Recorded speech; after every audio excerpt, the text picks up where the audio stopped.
My name's Amy Reese. I'm the Executive Director of the Wyoming Arts Alliance, and we welcome you to our March Arts and Culture Series. This is a WYA presented event, and it's also hosted by the Wyoming Arts Council.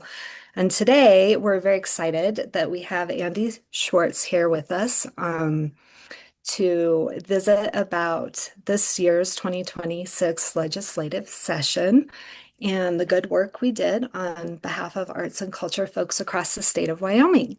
So, Andy, we welcome you. Thank you for your lobbying on behalf of both WYA and the Wyoming Humanities Council. Well, thank you, Amy, and it's a pleasure to be here. Um, I can't actually see who's precisely there, but hello, I'm sure I know some of you. Um, so a little background first. Um, I was a legislator for 8 years, from 2015 through 2022, representing House District 23 in Teton County. Prior to that, for 12 years, I was a county commissioner here. So I've been in the political realm for a long time. Um, I then became, when I left the legislature, I became a lobbyist. I was mostly working for the town of Jackson for a couple of human service organizations, developmental preschools, youth services, stuff like that. And I had known Sean Reese for a long time. Mm. And we just ran into each other one day in the Capitol and started talking about the humanities. And I've always liked Wyoming humanities, and he suggested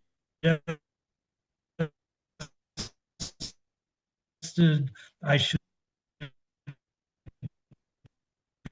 be. So I've been doing that for 3 years. And then this session, it became a con. Am I still good? I'm getting a weird note. You can hear me? I'm hearing, Okay. I'm So then, here. yeah, something's funny going on. If ever, shake your hand at me if you can't hear me or something. Anyhow, and now I have a contract. It's with the Humanities and the Arts Alliance, because basically the mission of these organizations are very similar, and especially how they relate to the legislature.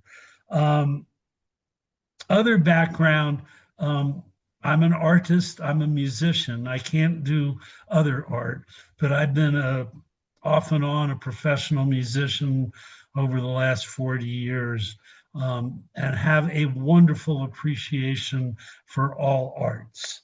Um, so moving on to the session, it was it got a lot of publicity for being a very different session. But to be honest, all sessions have their differences, and all sessions are fundamentally the same. And this one fell into that category. Um, I was on the Appropriations Committee for 6 years, and it was a budget session, and that was the biggest issue. Um, for the arts and humanities, the arts actually,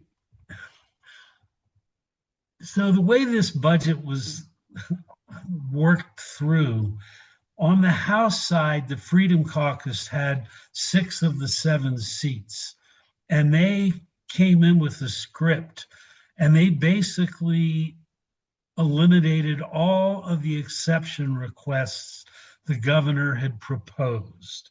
Now, what that means is they were willing to accept the same budget as the previous biennium. When you want to change the budget as an agency, you make exception requests. Um, and it's odd in that one of the only exception requests they did allow was related to the Cultural Trust Fund. And that was an exception request to give them what they call spending authority. So it wasn't general fund money. It was money that would come in from investments. But in other instances, they did not authorize that spending authority. It was an anomaly, and I can't explain it. But one of their spending authorities that they denied that got a lot of publicity was 57 million for healthcare on the reservation, and it was federal money. It was just a pass through, and for reasons I can't explain, that pass through was denied, but the pass through for the Cultural Arts Council wasn't. Um, I'm guessing they just didn't see it. But what is more critical to the arts was the discussion about the University of Wyoming.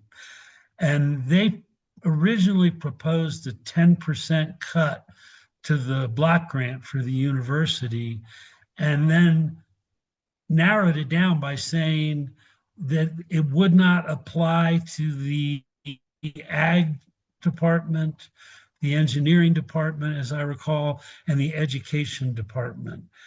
And this has been an ongoing conversation in the legislature. Um, if any of you are from Carbon County, Senator Hicks for years has been claiming that the Morrill Act, which was Morrill, not moral as in morals, specified that land grant universities like the University of Wyoming had to teach ag and engineering. And this, I mean, it happened during the Civil War, and they needed to train people in ag and engineering, obviously. But this is a conversation that's been going on for a long time about what should actually be taught at the University of Wyoming. And the Freedom Caucus position was pretty strong that they wanted them to stick to the fundamentals and how to be diplomatic. So the stuff that they considered to be woke was not critical to the education system, and the students that went there didn't really need that or even want that. Um, I'll, and I should say, anytime anybody has a question, feel free to interrupt me. But so as a consequence, there was a lot of debate about what should be taught at the university and to what level the legislature should be involved in that conversation. Like I said, this has been going on for a while.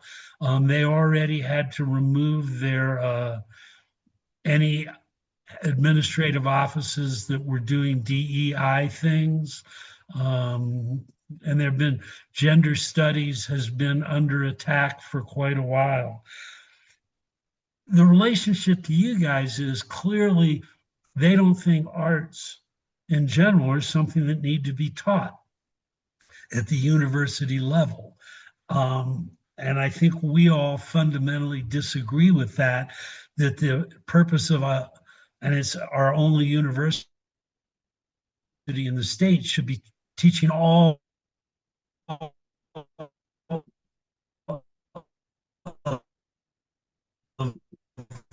the arts and sciences and not limiting them.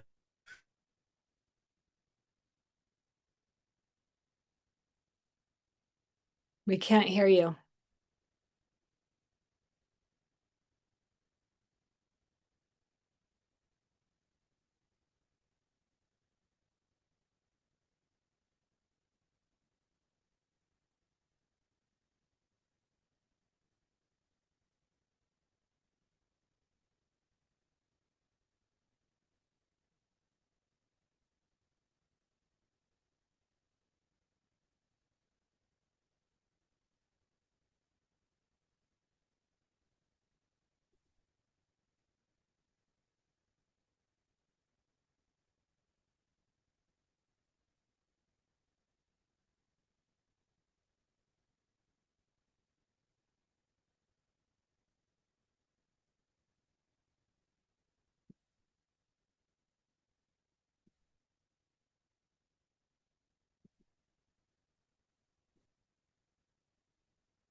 I'm back problem. Can you hear me? Amy, am I back? Yes. Okay. So this, We are working on a problem with the chat that I think we okay. had also in our January webinar, and we thought we had it fixed. So we're troubleshooting that. Okay. Um, And I've been having internet Also, issues too. yeah, if your internet goes out, we may just post, I don't know what we'll do. Okay. We'll struggle through longer, but also Andy, make sure that you're not backstage. Look at your bottom right hand corner. No, I'm not. Okay, great. It Thank you. says, yep. According to this, I'm in the webinar. Thank Um, you. so the other thing I wanted to mention from the session, Representative Lean from Casper introduced a couple of amendments in the third reading of the budget. And on the face of them, they were very simple. They wanted to restore funding to YDOT and for employee compensation for state employees. But the source of the funding, she decided to take for each of those $10 million out of the corpus of the Cultural Trust Fund, which the total in there was only 28 million to begin with. This was rather shocking. She wound up withdrawing those amendments. And I have to thank all of the people who sent emails because apparently the legislature got bombarded by lovers of the arts and the Cultural Trust Fund not to do it. And she was not prepared for that. And it clearly was a little flustered.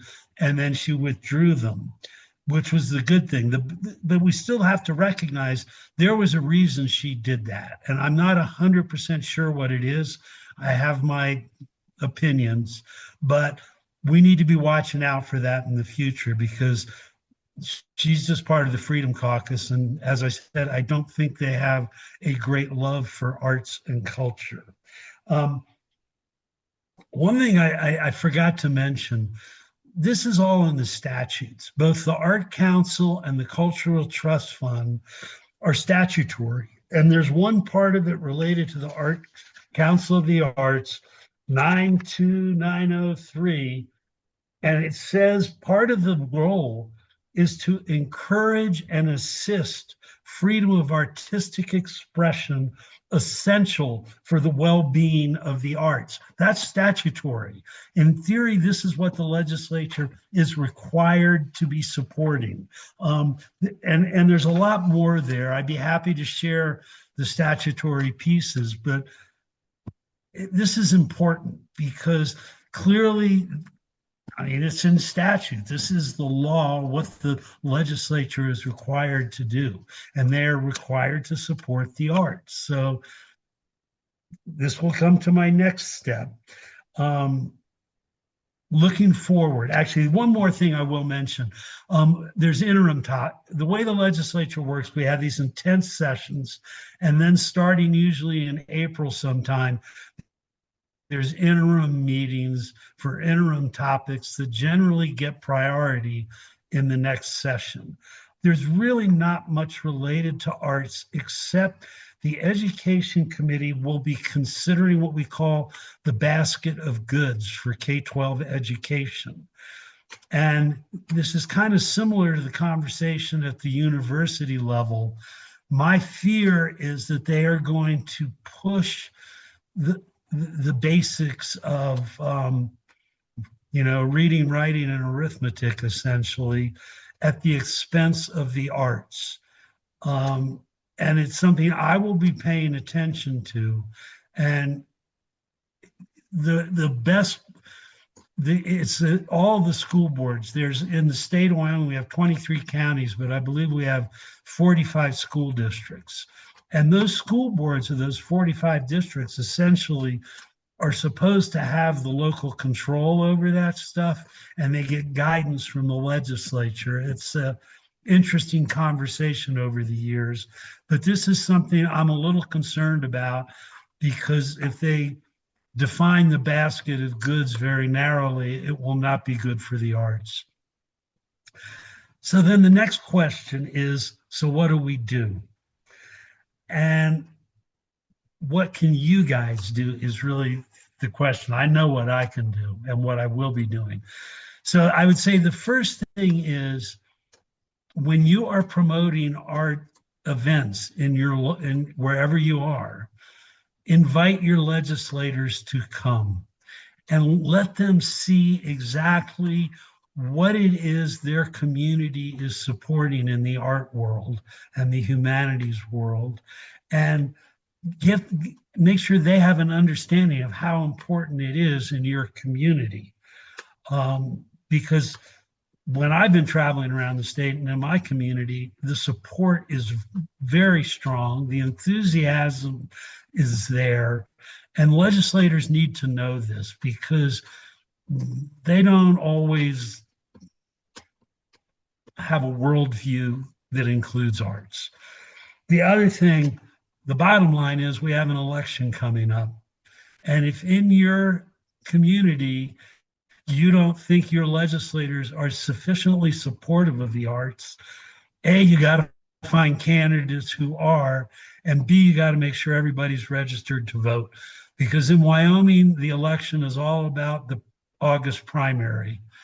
Um, I was an elected Democrat, I admit that, but it's all about the Republican primary. And we want to make sure the arts are securely supported by the legislature. We need to make sure we have legislators who do that. And I think the date is August 18th, if that's a Tuesday. There's a whole calendar. If you're a Democrat and you want to change to being a Republican, I think you need to do that by May 13th. And then there's other deadlines for registering. But we really need a big turnout this election because we want to make sure the arts are well supported. I could keep going on, but I think I would open it up for questions. Andy, I have a couple of questions. I'm hoping that you can fill our audience in a little bit on your background, both as an artist, a fellow creative, and your past government experience. Okay, so the music. So I'm a musician. Um, I played in a bar band in Jackson for 30 years, the same band basically. I was the front man, vocals, a lot of saxophone, a little bit of harmonica. Occasionally I would touch a keyboard. It was a lot of fun. And I still play some, not as much. I'm getting a little old for rock and roll, to be very honest. It's tiring, but yeah. And going back, actually, I went to when I went to college, I had a minor in art history. I was a history major, mostly East Asian history, and I did a lot of East Asian art studies back there.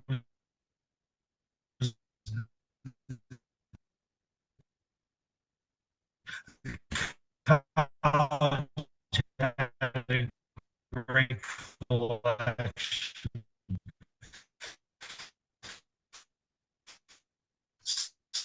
So, Darn it. Andy, you're going to have to come out and back in again. The connection went whack.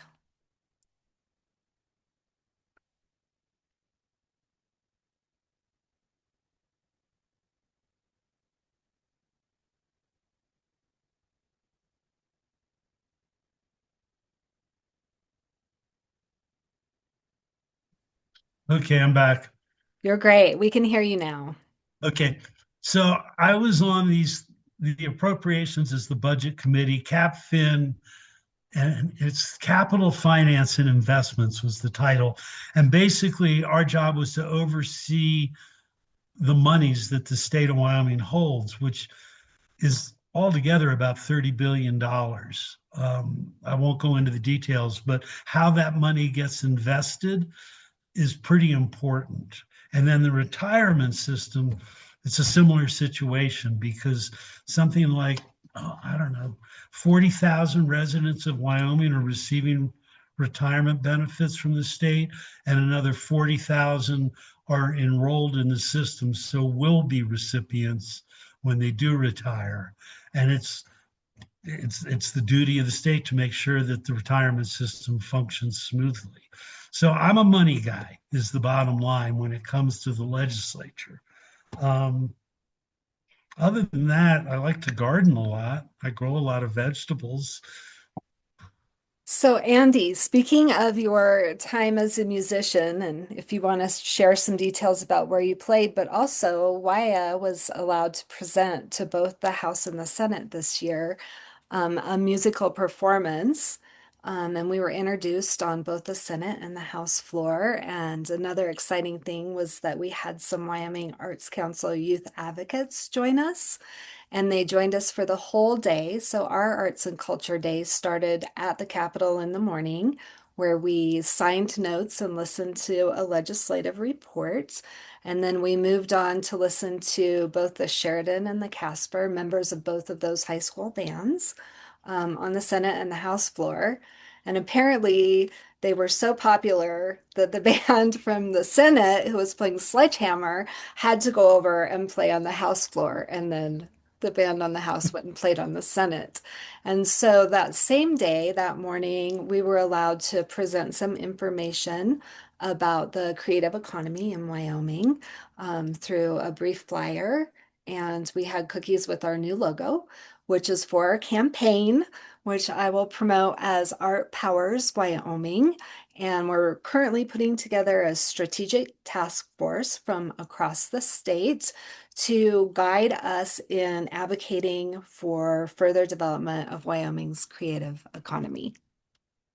Did you hear any feedback on the musical performances?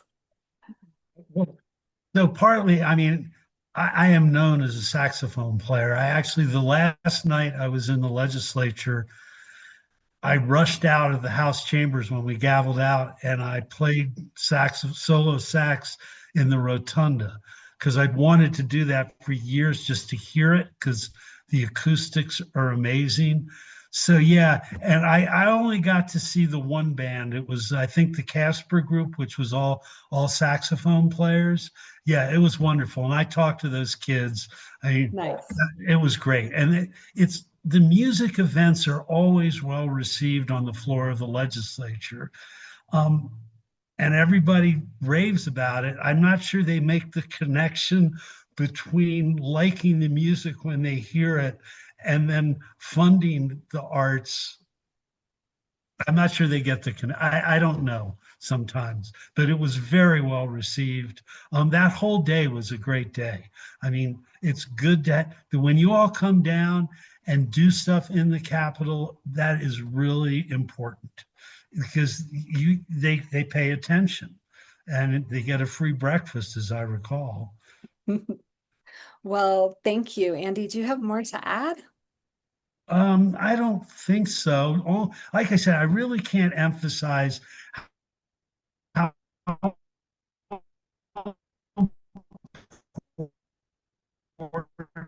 it is to be talking to support.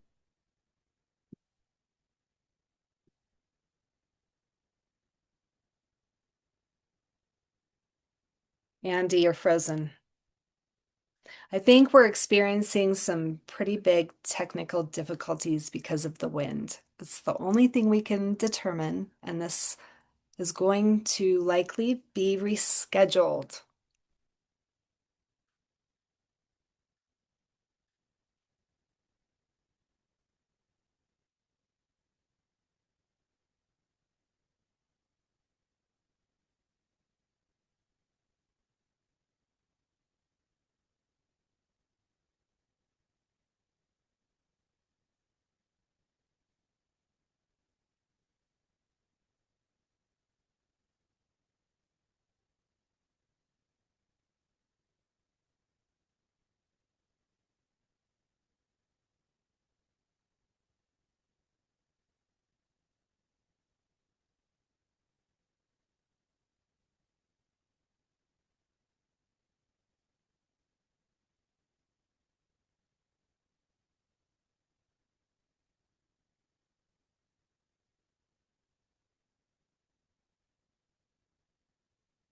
Yeah, that keeps, I think this is Okay, we're nice. gonna we're gonna keep going because there are a few questions that we have still, Andy, for you. I know we're battling wind in both places, and it may be just that the internet connection is suffering because of these crazy windstorms we have these days. Um, the Wyoming Arts Alliance worked in partnership with the University of Wyoming to produce a data roundup report this year. And there's a lot of talk about the arts being a luxury for Wyoming's economy. And I think that that data roundup, which is available on our website, there's also the big 70-page report that was put together by the University of Wyoming.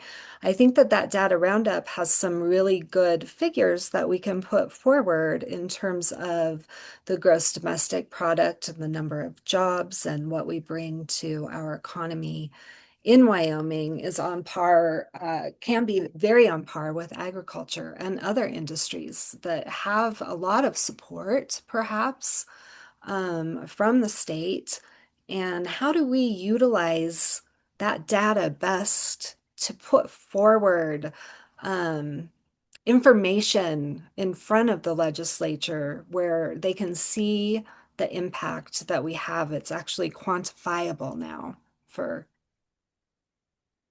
Yeah, I mean, that's a tough question because some legislators are very good about reading stuff and some don't.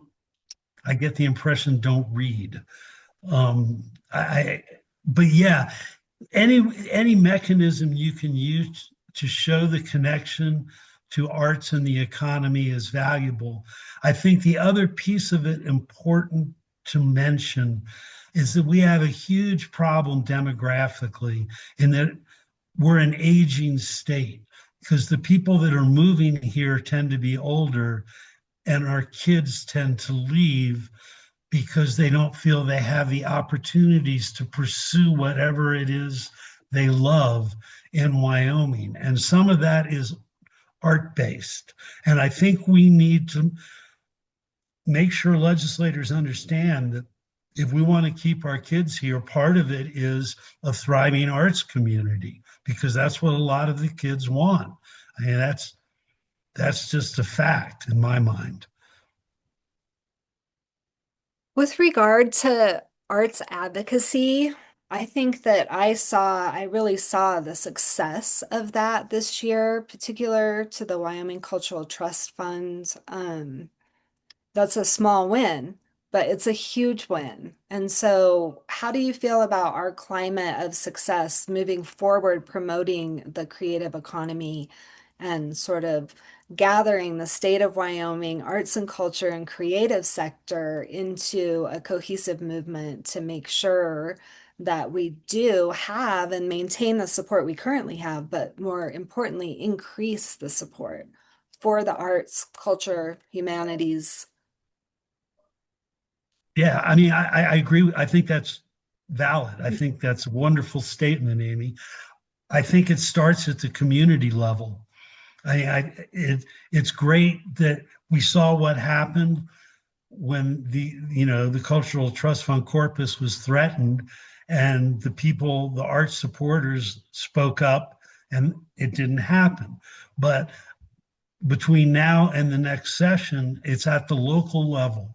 Is just keep up the communication, keep the community interested, and make sure that at the local level, people know they can contact their legislators. And I mean, it's an election year. I mean, every representative is up for reelection this session, this election, and half the Senate.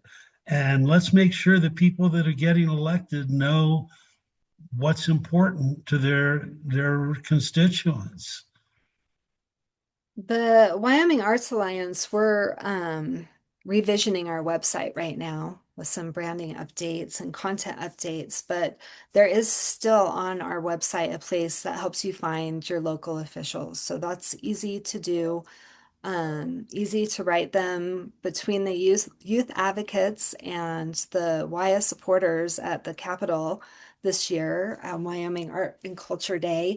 I think we wrote about 80 notes that went to the House and the Senate.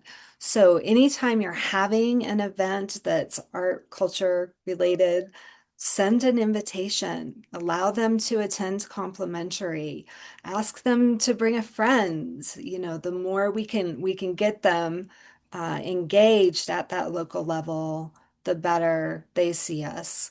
And continue connecting. And we're hoping to see a lot more connecting across our big, beautiful state in the future. Andy, we saw that success in advocacy work, and I'm curious about other groups that may have seen success like that, if you saw any parallels in the session this year. Boy, I was not ready for that question. I didn't I'm prep you here. We're no, winging no, it. no. Yeah, I'm a firm believer in winging it. Yeah, the only comparable one really, there were significant cuts in the Department of Health related to behavioral health and maternal health care. And those, and I mean, it was the providers largely, it was mental health care providers, youth providers, and then on the maternal side, it was a lot of the hospitals.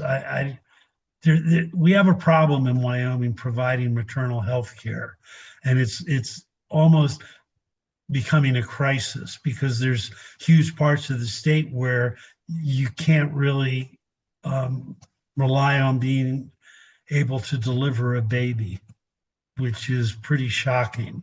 And I would say that would have been the most comparable effort by, the people of the state lobbying, saying, no, I live in Rawlins and our hospital is no longer delivering babies, which means what do I do if I'm pregnant? Do I have to go to Salt Lake for the last month of my pregnancy just to feel safe, which is, I mean, patently wrong. But that's the best example I can think of.